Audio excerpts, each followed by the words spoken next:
Hey everybody, and welcome to Robin's house. Today we're working on the Terrific Toadstools card workshop, and I wanted to go over one of the cards with you because this card is literally popping up to say hi. Isn't that fun?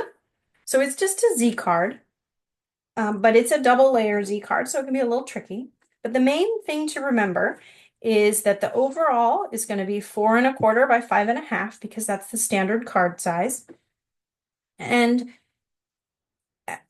when you do that, 4¼ 5½, so it's 1/4 inch longer than it is wide, so that when you're doing this one, this is 3¼ so you know that this is going to be 4½ because it's 1/4 inch longer the other. It's 1¼ inch, but it's 1/4 inch longer the other way. So when you're building your Z's, you know that this is going to be 5½. This is 2¾ and you know that this is going to be 2¾ as well because you want it to sit on top of itself. And then I know that I wanted this to be 3 by 3. So this is 3¼ and this is 3¼ because it again sits on top of itself. And then in order to fit it at 3¼ this needs to be 4½. So let's trim it on the trimmer. So we get our trimmer and we get our paper.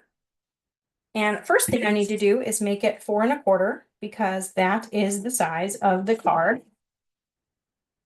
And then I can take the arm out because I need to score it. Now, when you're scoring, you want to make sure that you score, especially if you got a two-tone cardstock here, score it so that the main color you want is facing up.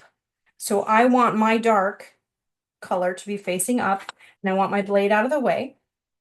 So I'm going to take my Take Your Pick tool with the embossing tip, and I'm going to emboss it at 5½. And then I know I'm going to move it over to 2¾ because that's what we said. I'm going to emboss it again. Then I'm going to move it to 2¾ again, but this time I'm just going to cut it off because I don't need it anymore. And then when I go to fold it up,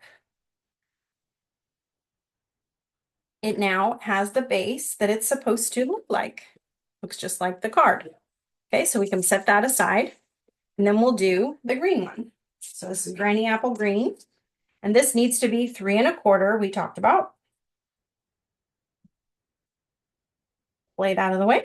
So we also know that we wanted it to be 4½.